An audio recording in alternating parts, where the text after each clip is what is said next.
आज मेरे साथ हैं रिप्रोडक्टिव राइट्स और हेल्थ के बारे में बात करने के लिए वुमेन एम्पावरमेंट कल्चरिस्ट और gender equality exponent Maya SH. Welcome to the Mridul Sachan show, ma'am. Greetings of the day, Mradul. First of all, thank you so much for allowing me the opportunity to get aligned to your esteemed podcast yet again via an invitation. I am extremely humbled and very, very honored and happy to be here to converse on such an important topic today. So, thank you for having me here. Okay ma'am, तो ज़्यादातर लोगों को लगता है कि reproductive health is just about child birth. तो बताइए कि इसमें और क्या क्या चीज़ें कवर होती हैं।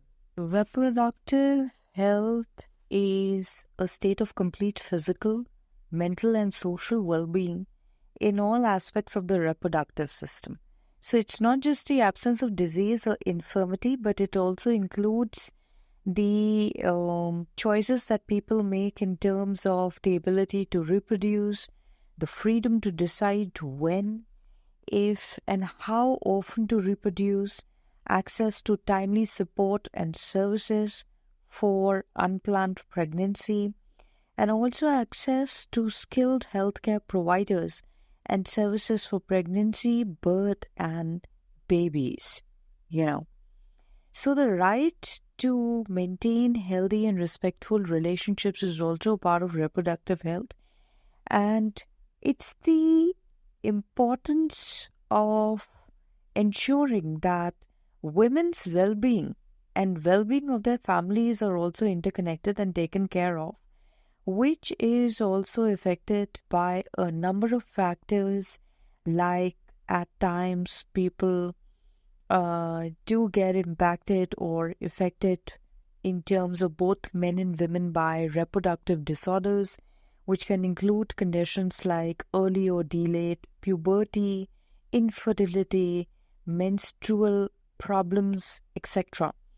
There can also be pregnancy complications, which can include pregnancy-induced hypotension, gestational diabetes, preterm delivery, and a low weight delivery. Reproductive health can also be a predictor of chronic diseases which might infest a human body later in life. So in order to maintain reproductive health, people need access to right kind of information first of all. There should be protection from any kind of disease in terms of sexually transmitted infections or diseases, what we say STDs. Skilled health care providers and services from reproductive health care can take the form of medical care which is related to reproductive systems. For example, to treat any disease that is transmitted, or there should be services that should be provided as support to make reproductive choices with respect to contraception and abortion care as well.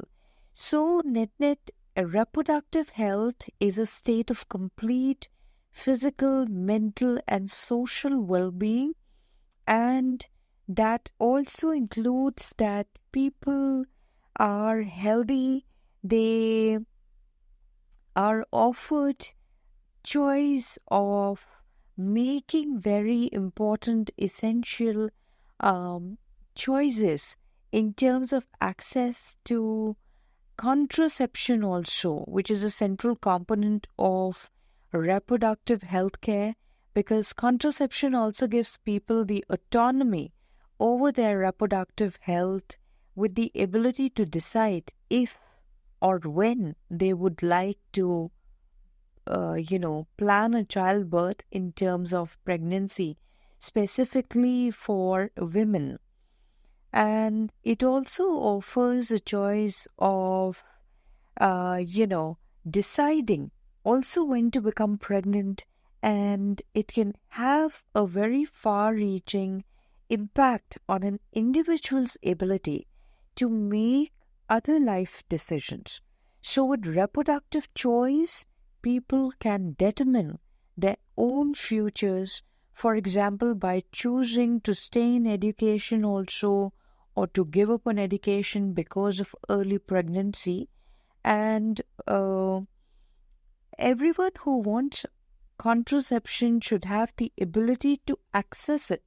Currently, across low and middle income countries, there are 257 million people who have an unmet need for contraception.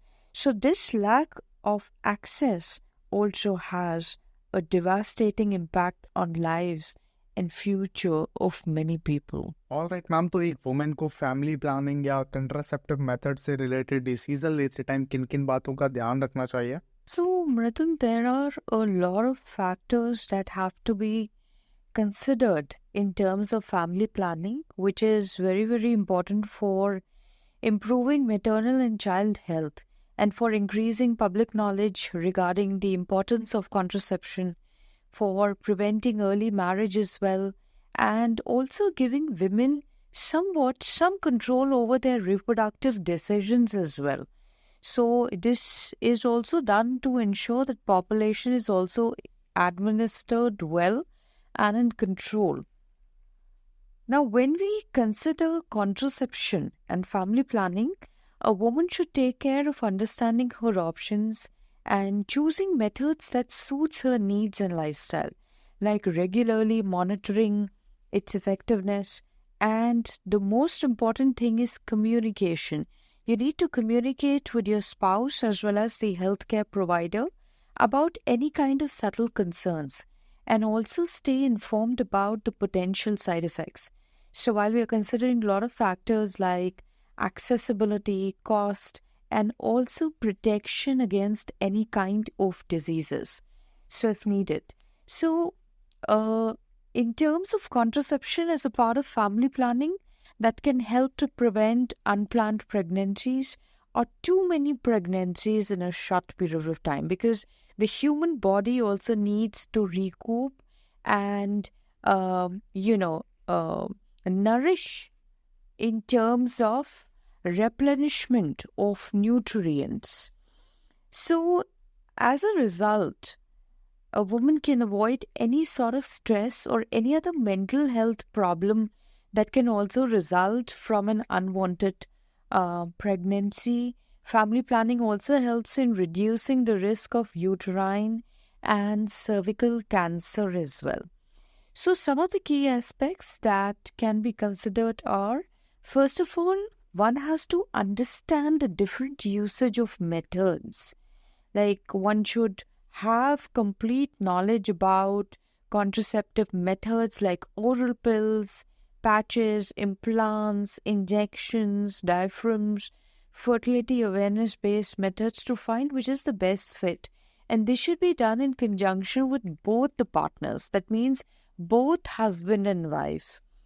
Then there should be medical consultation in terms of understanding the potential side effects, what is the suitability of different methods, which is again based on individual needs. There should be proper guidance given to follow what all instructions people should choose for methods that are correctly implemented to ensure maximum effectiveness.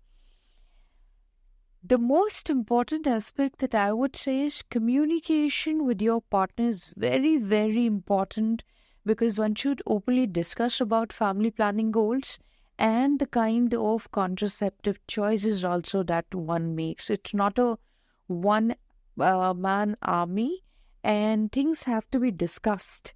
Similarly, there are a lot of lifestyle factors, like one can consider how lifestyle changes like travel or medication can also be used, which might impact the effectiveness.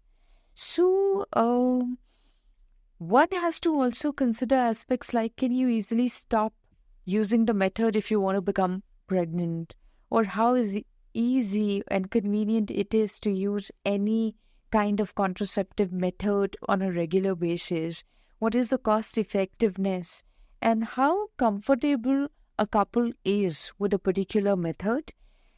See, the choice of a birth control method depends upon a number of factors, which is including health, how often people maintain intimacy as well, and whether nowadays we are seeing that people want to have children or not. इससे related laws क्या है India में? इसके लिए male partner का consent must होता है या फीमेल सिर्फ अपनी मर्जी से कंट्रासेप्टिव मेथड्स के लिए स्टेप ले सकती है? So, as far as the law is concerned, before that, we must realize that India was the first country in the world to have launched a national program for family planning in the year 1952. But however, over the decades, the program has undergone a lot of transformation, and recently, United Nations, specifically United Nations Department of Economic and Social Affairs, has also projected that India is set to become the world's most populous country, which we have, with a population of around 144 crores already, as per the statistical data projected in 2024. As far as the law is concerned, the K.S. Puttaswamy judgment is considered for recognizing women's constitutional right to make reproductive choices as a part of personal liberty as guaranteed under Article 21 of the Indian Constitution. Now, there was this case where the Supreme Court of India in Suchita Srivastav versus Chandigarh administration stated that these are exactly the merits, and it's important to recognize that the reproductive choices can be exercised to procreate as well as to abstain from procreating. That's one. Second, the crucial consideration is that a woman's right to privacy, dignity, and bodily integrity should also be respected. Third, this means that there should be no restriction whosoever on exercise of reproductive choices, such as woman's right to refuse participation. This is an important point in any kind of intimate activity, or alternatively, the insistence on use of contraceptive methods have to be considered. Now, how much of it is put into use, that again is a matter of choice, a matter of understanding, and also the prevalent environment that exists inside and outside the house. Now, who regulates the contraceptive services in India? In India, the Ministry of Health and Family Welfare usually regulates the contraceptive services under the National Family Planning Welfare Program. And under this particular program and under the family planning policy, the Government of India has encouraged couples to adopt the use of contraceptives. This is also because the population of the country is on very high rise. So, in lieu of that, contraceptives are also provided free of charge in sub-centers like primary health centers, community health centers, and also rural family welfare centers and district hospitals also all across the country. India's family planning laws and policies also include the voluntary policies like the National Population Policy, which emphasizes the government's commitment to voluntary and informed choice in reproductive health care. We also have the family planning program, which is target-free, which means couples can choose the family planning method that best suits them with mutual care, respect, and understanding. The focus of the family planning program has shifted from a very clinical approach to more emphasis on encouraging couples to use contraceptives, to understand reproductive health, maternal and infant mortality rates as well, child mortality, and morbidity as well.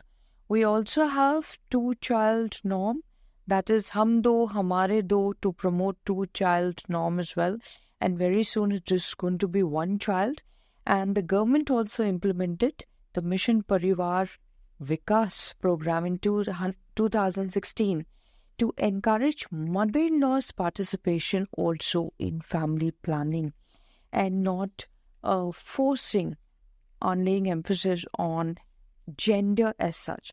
So, as far as consent is concerned, a couple must discuss family as an integral aspect and extension towards it with respect to family planning, and consent is a must from both the ends until unless there's a very grave case of violence, of some kind of forced pregnancy, wherein even, abortions are also looked at with the consent of the court, or a woman is extremely scared. Until those cases are there, I think and I affirm that consent is a must, because taking individual decisions can also have repercussion, not because women do not have the power or the liberty or the authority. Like I stated, it has been clearly said that women's right to bodily integrity must also be, respected. As far as this K.S. Puttaswamy judgment also came into consideration, which laid emphasis on women's constitutional right to make reproductive choices. However, it is important that to avoid any kind of challenges that crop up in near future, consent is important, because a child, is not born out of a wedlock that only one person is involved. It's a very important decision, and also looking at the consideration of the population of our country, the government has also started encouraging couples to invest thoroughly and think through important decisions in life, because these do not have U-turns. Okay ma'am, तो क्या unmarried women भी कंट्रासेप्टिव्स और abortion services का use एक married women की तरह freely कर सकती है? Yes, in India, unmarried women can legally access both contraception and abortion services as per the Supreme Court ruling, which has ruled that all women, regardless of marital status, have the right to terminate a pregnancy under MTP, which what we call the Medical Termination of Pregnancy Act. Now, this means that unmarried women can also access safe and legal abortion care just like married women. Now, the key points of this ruling are: there is institutionalization of equality under law. That means the Supreme Court decision is based on, again, the Article 21 of the Constitution, like I had mentioned previously, which guarantees the life and personal liberty and ensuring equal access to abortion for all women, regardless of whatever their marital status is. However, there are some conditions around it. So there's no distinction being made on basis of the marital status. The court ruling effectively removed the previous restriction that only married women could seek abortions. And as far as access to contraception is concerned, along with abortion access, unmarried women can also freely access various contraceptive methods. Abortions in India, while legal, they are driven by a certain amount of concern for the health of women and fetus. So an unmarried woman, like a married one, can seek abortion services if she has an unintended pregnancy. However, despite the landmark judgment of the Supreme Court in September 2022 regarding this, that unmarried women too can terminate their pregnancy until 24 weeks, the situation on ground remains at a dismal, as MTP Act has not been properly amended yet. So the SC judgment is very progressive. However, there is a catch-22 that arises, that because there is no clear indication in the SC judgment telling the government to amend the Medical Termination of Pregnancy Act to include unmarried women under the extended 24-week ambit.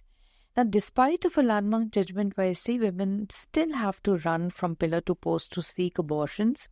And also the overall environment in the country also needs certain amount of consideration, because the Supreme Court, has given a ruling ending any kind of discrimination between married and unmarried, that is the marital status. So, Rule 32B of MTP Amendment Rules 2021 does not permit single woman to abort after 20 weeks. Now, here a lot of doctors have said that the rule is discriminatory as it allows special categories, including survivors of any kind of sexual assault, minors, widows or divorcees, women with disabilities, a malformed fetus, or women stuck in humanitarian emergencies to access abortion post 20 weeks. But here we are talking about that the amendment is required to include the ambit of 24 weeks. So MTA is basically an act to provide for termination of certain pregnancies by registered medical practitioners and for matters connected therewith or incidental thereto. So it would have been better if the court had directed the government to change the rules in accordance with the judgment that has been passed. So unless the rules in the Act are changed in black and white, inked in black and white, and yin and yang, what we say, women will find it very difficult to seek abortion in health facilities. Now, any single or unmarried woman can terminate or abort her unwanted pregnancy up to 24 weeks without requiring the consent of parents, spouse, or any partner in any registered center approved by the government. She has to carry her I card, proof, that is preferred Aadhaar card, the ultrasound scan report, only for termination of unwanted pregnancy. Only her consent would prevail for termination of pregnancy. The doctors cannot compel the woman to bring spouse, partner, partners before the termination of pregnancy. However, the stigma around this entire aspect of unwanted pregnancy by an unmarried woman still remains, and there is reluctancy, seen. So women have to really struggle hard. While SC has removed the prevailing discrimination for the past 51 years between married and unmarried women pertaining to the right of reproduction, that is also, the Supreme Court has brought the married, unmarried, single women at the same pedestal with married women. However, there are amendments that need to be inked to include unmarried women under the extended 24-week ambit. So despite the ruling, there is stigma around, and there is definitely a lot of struggle in matters of unwanted pregnancy of unmarried girls or women. कई cases ऐसे आते हैं जहां doctors बहुत सारी formalities और questions करते हैं, तो क्या ऐसी चीजों के अगेंस्ट कोई एक्शन लिया जा सकता है? See, the Medical Termination of Pregnancy Act details that for termination up to 12 weeks, the opinion of a single registered medical practitioner, what we say RMP, is required. And for termination between 12 to 20 weeks, the opinions of 2 RMPs is required. However, the termination is usually conducted by one registered medical practitioner. Now, in India, to perform an abortion, the doctor has to ensure and take care of certain formalities, which starts from ensuring that the patient is examined and to obtain informed written consent, which is very important, to confirm the duration of pregnancy and to consult with other registered medical practitioner if the pregnancy is beyond 12 weeks. So this is all mentioned in the Acts.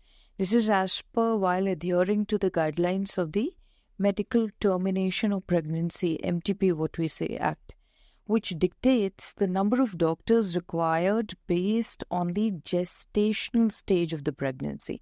That is the number of weeks or the months. That is inclusive of the gestation period.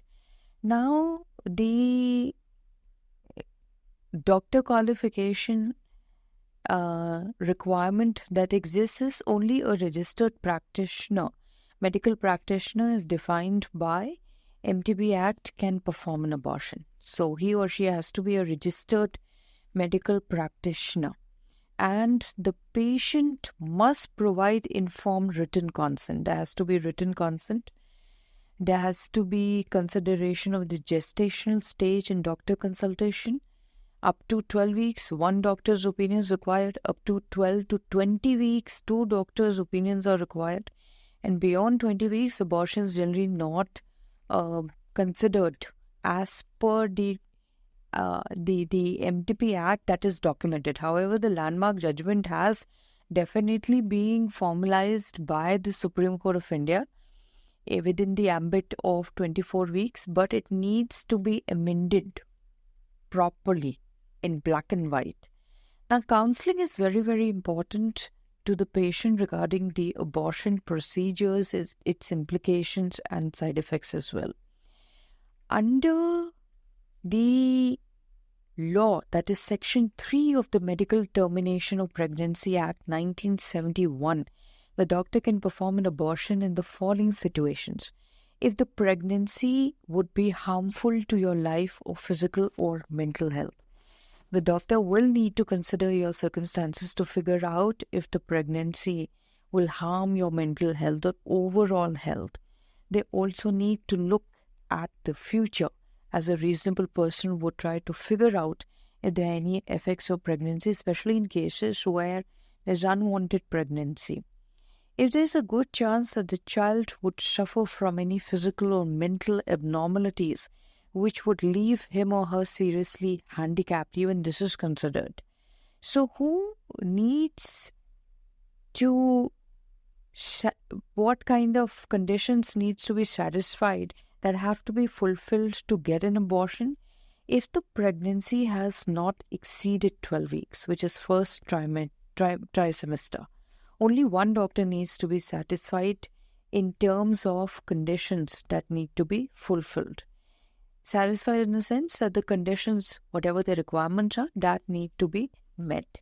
If the pregnancy has exceeded 12 weeks and is below 20 weeks, which is the first trimester, two doctors need to be looped in and to be satisfied with terms of the conditions that are listed that need to be fulfilled. Now, the gestation period does not matter if the doctor feels that an immediate abortion must be conducted to save your life, but that is under a very, very considered and afterthought and discussed situation. The doctor who determines if it is necessary to perform an abortion and performs it needs to be a registered medical practitioner. That is very important under the law. And yes, necessary requirements have to be fulfilled, or it is very, very mandatory for doctors to consider all these requirements because the health of the patient is also under scrutiny. And if one feels that one is being harassed or, not attended to, or there is some kind of an ambiguity with respect to treatment or consideration of the merits of the observations of the patient in terms of the medical history, etc., the person, if not satisfied, can always seek a legal recourse as per the, the MTA, the TP, that is the, law that has been taken into consideration for allowing a respite to both married and unmarried women. Okay, ma'am, abortion services से related और क्या legal rights in India में that you think कि लोगों को ज़रूर से पता होने चाहिए?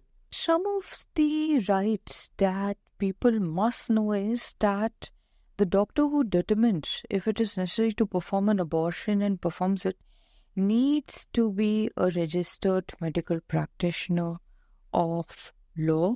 Also, it is a crime to get any abortion because anybody's family or the person also individually does not want a girl child. It's illegal in India. If you get an abortion after one comes to know the determination of male or female, of the fetus. So one can be punished with jail up to 3 to 7 years, depending upon the stage of pregnancy, under Section 312 of IPC. However, it is also to be remembered that an abortion is otherwise legal, that is subject to conditions mentioned, and it is abortion which follows sex determination that is unlawful. Now, it's a crime to conduct any kind of test or procedure like an ultrasound to try and make sure that the fetus is of particular sex, or to check whether a boy or a girl would be born.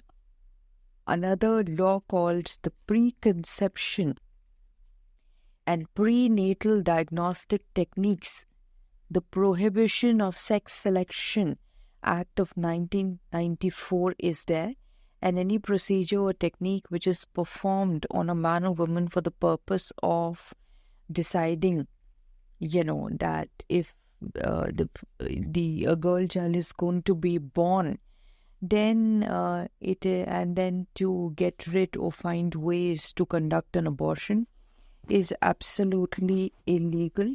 Any procedure or technique performed on a woman for the purpose of sex determination is illegal, since abortion of female fetuses is very high in India. So it's very important that the patient and the doctor can be also questioned if the consent of the patient was taken, and the doctor can be severely punished for conducting a diagnostic test to figure out whether a male child will be born or a girl child is going to be born. So only these tests or procedures are allowed in order to detect certain abnormalities of the fetus, or if someone is above the age of 35 years or some kind of suffering is there in terms of health situations. So an abortion which does not fulfill the conditions as per laid by the law of the country is a crime under general law or crimes in India. Abortion of under 4 to 5 months of pregnancy, there's a punishment for getting an illegal abortion. There's jail time up to 3 years or fine, and both the doctor and even the staff are considered to have committed a crime unless it is done in good faith to save life. Abortion for over 5 months of pregnancy, if that takes place, then that's the time one consents the movement of the fetus. The punishment is even more larger. This is generally known as quickening and usually takes place between 17 to 20 weeks. But if the doctor and staff are, seen conducting any kind of abortion without any legal intervention, then there can be punishment in jail up to 7 years and fine, unless it was done in good faith to save the life of the patient. So abortion without consent of the patient also, if anyone forces to have an abortion or performs one without agreeing to it, the punishment is jail time of up to 10 years and fine. And any abortion that is resulting in death, if the patient dies because of botched abortion or an abortion that is carried out by an unskilled person, the doctor who conducted the operation can also be punished with a jail time of up to 10 years and fines. So if the abortion was conducted without the patient's permission, the punishment in jail is for lifetime. Intentionally causing the death of a fetus can also be persecuted under other provisions of the Indian Penal Code, that is, under the punishment that can extend up to 10 years. So as a manifestation of these rights, they are intrinsically linked to the legal procedures or the regime in India, which also caveats the exercise of the right to terminate pregnancy. And, it also puts a lot of emphasis on the core principle of self-determination and autonomy as an understanding of the balance that the law seeks to create in the sphere of abortion rights dependent on the spectrum of situations. That also becomes very imperative. However, there are different opinions and they're divided and they wait for a very final word in terms of the amendments being enacted in ink for considering abortions within the ambit of 24 weeks. That is also very, very important and should not put any kind of a judgment in limbo. It is pertinent to put a lens on what is at stake and the impact the ruling may have on countries' jurisprudence on the right to abort. Also, under the 1971 law, a pregnancy could only be terminated under Section 3, Clause 2 if it did not exceed 20 weeks. So it laid down that pregnancy can be terminated on opinion of one doctor if it is done within 12 weeks of conception and two doctors if it is done between 12 to 20 weeks. So there are some pros and cons here also that the 1971 law failed to meet the needs of changing times and advancements also in medical science, as well as considerations of several women like rape survivors, medically incapacitated women who have undergone pregnancies which are unwanted due to contraceptive failures as well, have started approaching courts to seek approval for terminating their pregnancy beyond the prescribed gestational period of 20 weeks. Alright ma'am, India में कौन कौन सी government schemes या affordable health care options available हैं reproductive health से related, वो भी बताइए हमारी ऑडियंस को. This is a very good question. More than a decade of research has shown that small and affordable measures can significantly reduce the health risk that women face when they become pregnant. And most maternal deaths could be prevented if women had access to appropriate health care during pregnancy, childbirth, and immediately afterwards. So one of the prime focus of National Health Mission, what we say NHM, is to reduce mortality rates, infant mortality rates, maternal mortality rates, MMR, and to ensure that quality services are being provided specifically to pregnant women and children across the country. So capturing information in an integrated reporting system is equally very important for evidence-based decision-making. And following this, the Government of India, following the Call to Action Summit, which was held in 2013, the Ministry of Health and Family Welfare, they launched Reproductive, Maternal, Newborn, Child, Adolescent Health and Nutrition, what we say RMNCAH plus N, that is nutrition, N for nutrition, to influence the key interventions for reducing maternal and child morbidity and mortality. Now, this is based on the continuum of care concept and is holistic in design, encompassing all interventions that are aimed at reproductive, maternal, newborn child, adolescent health, and nutrition under an umbrella bracket or a broad umbrella, and focusing on the strategic life cycle approach.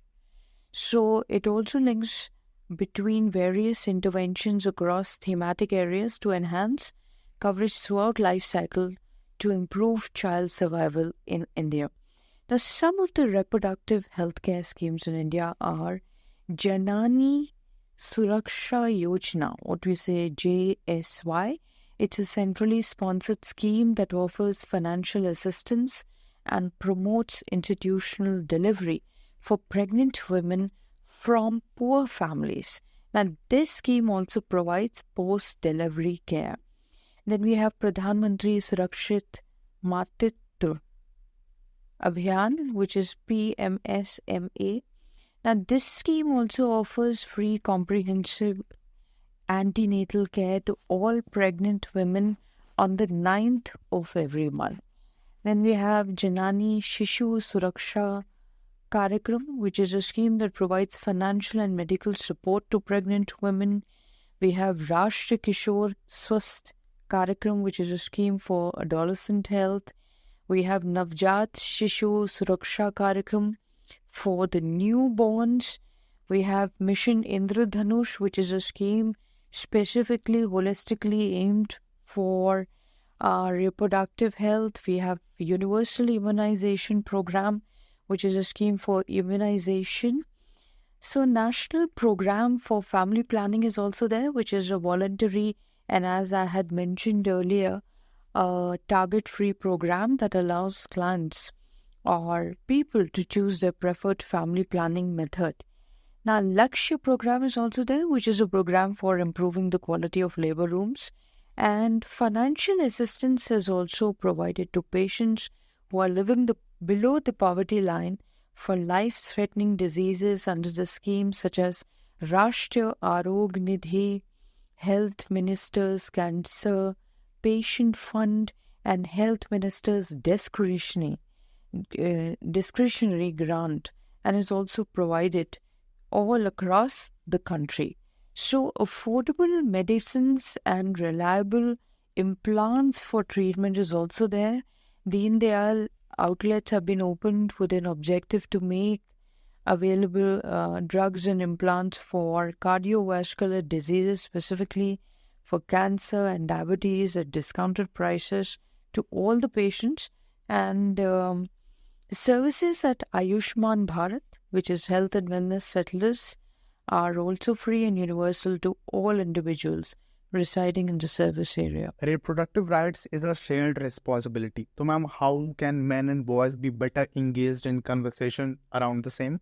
Now, reproductive rights advocates to work and pass laws that allow equal access to all healthcare services to people of all genders, races, ethnicities, religious beliefs, income levels, and legal status, including those who are also in prison and are undocumented immigrants. Now, men must understand that denying any access to safe reproductive rights, specifically abortion, is a form of gender-based violence, and controlling women's reproductive choices is state-sponsored control over women's body as well. If we speak out against all other forms of violence against women, we must also speak about this form of violence as well. And in regards, for some good reasons, it is important to be sensitive towards matters related to family planning, etc., because it also has an economic implication in the longer run in terms of abortions being undertaken. Abortion is a healthcare issue for women and also for trans and non-binary people with uteruses. So it's about them having the right to determine as well what happens to their own bodies.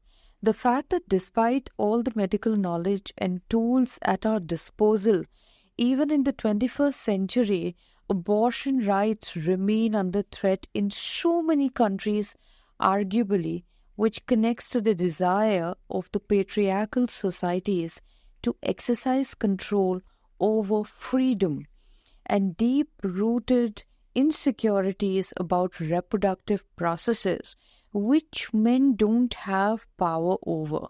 So making decisions about abortion can be very complex and difficult and can range to complex emotions which might be hard to know how to deal with when it is so little discussed. As per data that has reflected, men are informed about pregnancy. Those who are informed, they become significantly involved in important decisions if required for abortions as well. Men also control other factors that impact women's decision around choosing abortions or access to financial resources, the ability to travel and seek medical help, and buy-in from any family when pregnancy is disclosed. They're traditionally the gatekeepers when it comes down to factors such as money, mobility, and family honor as well. That, should I take my wife or daughter to the hospital?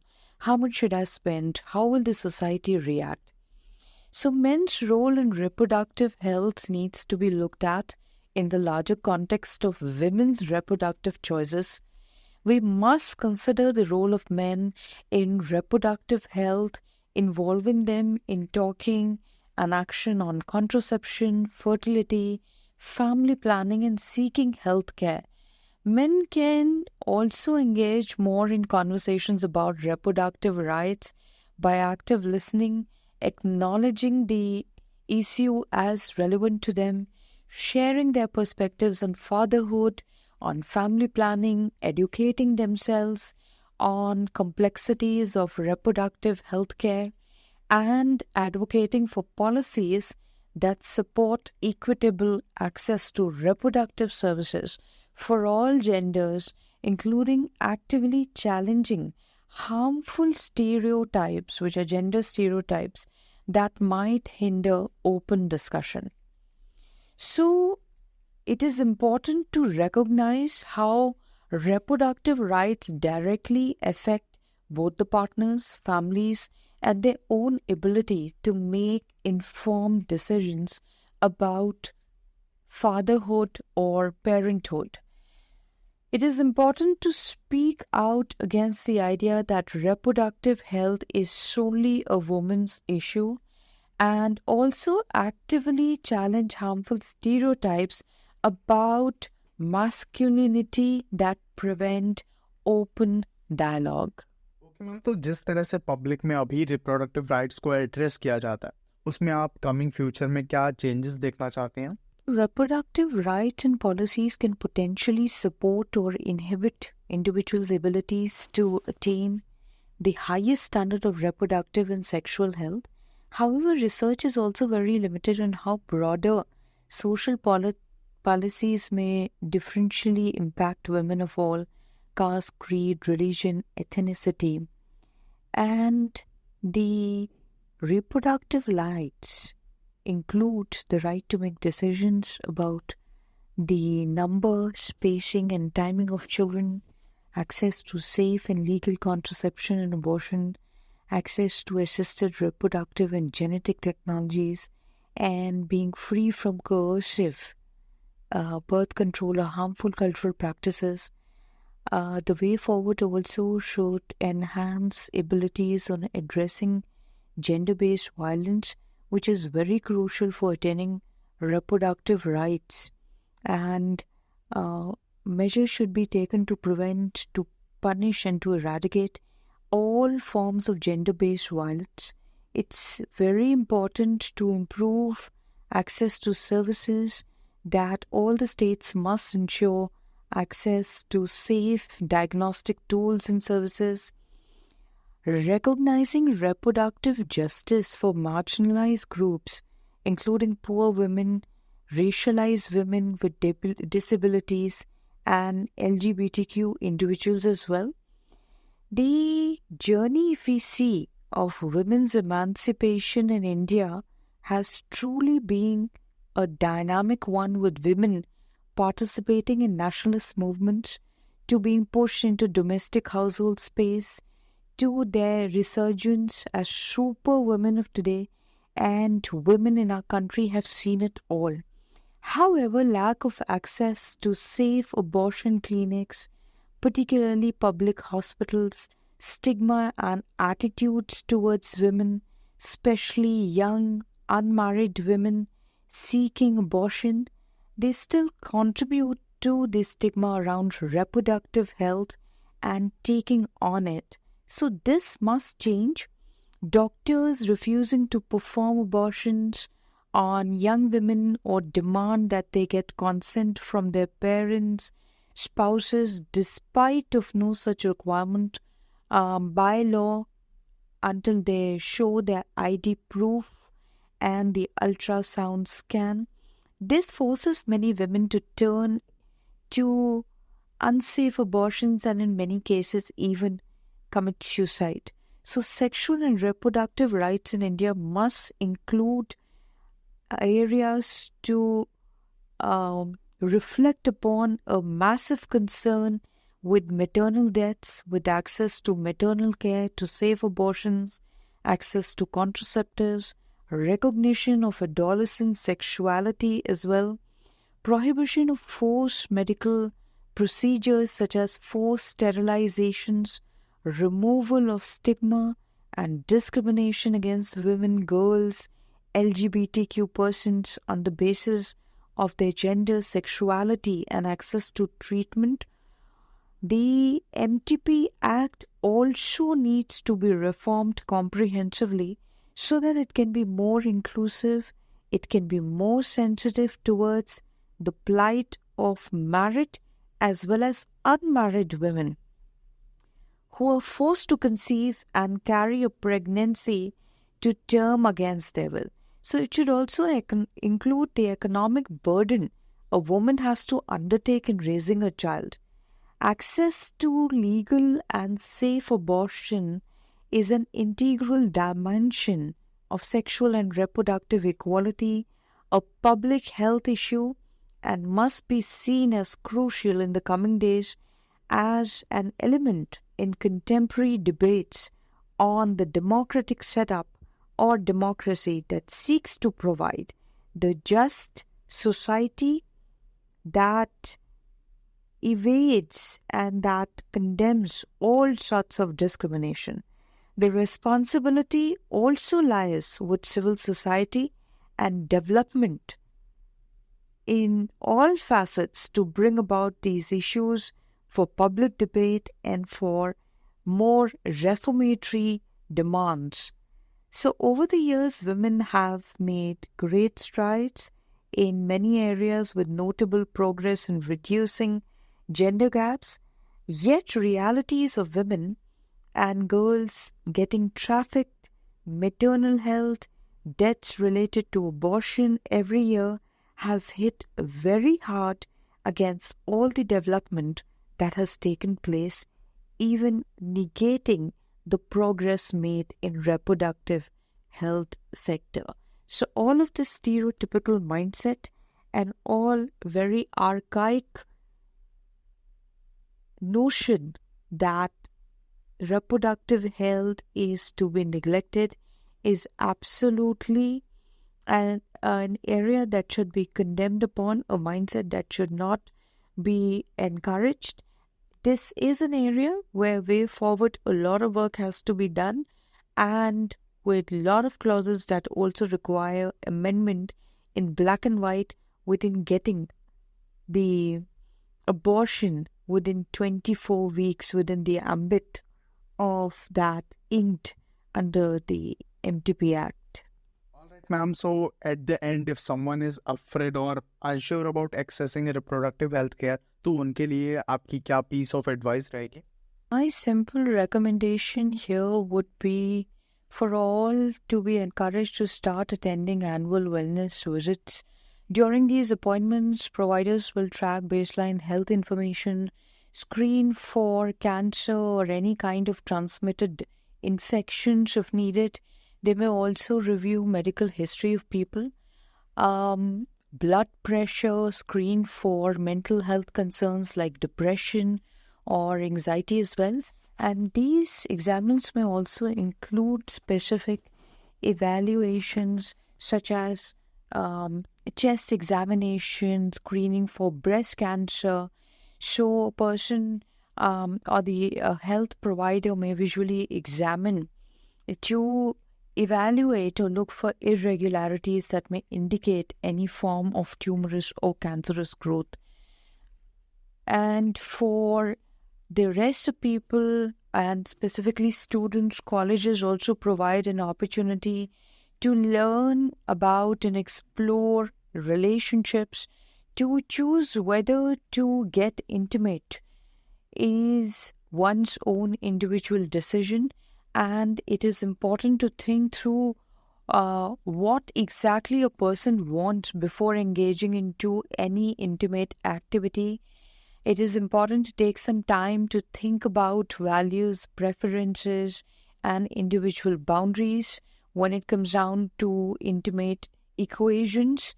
For instance, one may explore one's belief around the type of, relationship or equation that one wants to be into.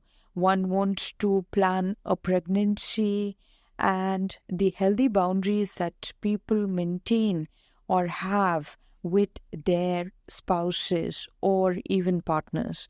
For centuries, women's health has been marginalized, understated, and neglected as well, from societal pressures that prioritize birth over wellness to historically. Research shows that ignoring the complexities of maintaining good health and finding balance in reproductive health has often felt like a challenge. Therefore, it is very essential to understand the necessity and importance of maintaining good reproductive health, not only as a secondary concern, but also as an integral part of well-being. Women need access to good reproductive health for maintaining a healthy lifestyle, amongst which maintaining stress is very important, managing it. Chronic stress can affect the hormonal balance within a human body, so it is very important to explore stress management techniques like yoga, meditation, or breathing exercises, and also staying informed and educated about various reproductive health topics such as menstruation, fertility options, and few other gynecological conditions. Knowledge is power, one must remember it, and staying informed allows an individual to make informed health decisions. So, advocating for your needs, there should be no coercion. One must feel free to ask questions and express one's concerns to healthcare providers, be one's own advocate, and actively manage one's own health. Remember, every woman's journey towards reproductive health is unique, and so is of any gender. One should be patient, one should listen to one's inner voice, and also if any kind of symptoms that the human body is exhibiting, and one should not hesitate to seek support when needed. By incorporating these practices into life, one can strengthen one's well-being. So that's the end of our today's episode. Thank you so much, ma'am, for taking out time and joining us today. Your insights and dedication to empower women is really amazing. And I am sure ये conversation difference लाएगा हमारे reproductive rights और health को approach करने के तरीके में. Once again, thank you, ma'am. I express my gratitude to all listeners, guests, the team, and acknowledge the audience for listening right through and who contribute to listening to each episode every time. Thank you for inviting me. आप सभी को भी thank you इस episode को and तक सुनने के लिए. अगर आपको ये कन्वर्सेशन वैल्यूएबल लगा तो इसे ज़रूर से शेयर करिए अपने फ्रेंड्स और फैमिली मेम्बर्स के साथ. ऐसे ही और इन्फॉर्मेटिव एपिसोड्स के लिए द मृदुल सचान शो को फॉलो और सब्सक्राइब करें. मिलते हैं नेक्स्ट सैटरडे एक नए एपिसोड के साथ.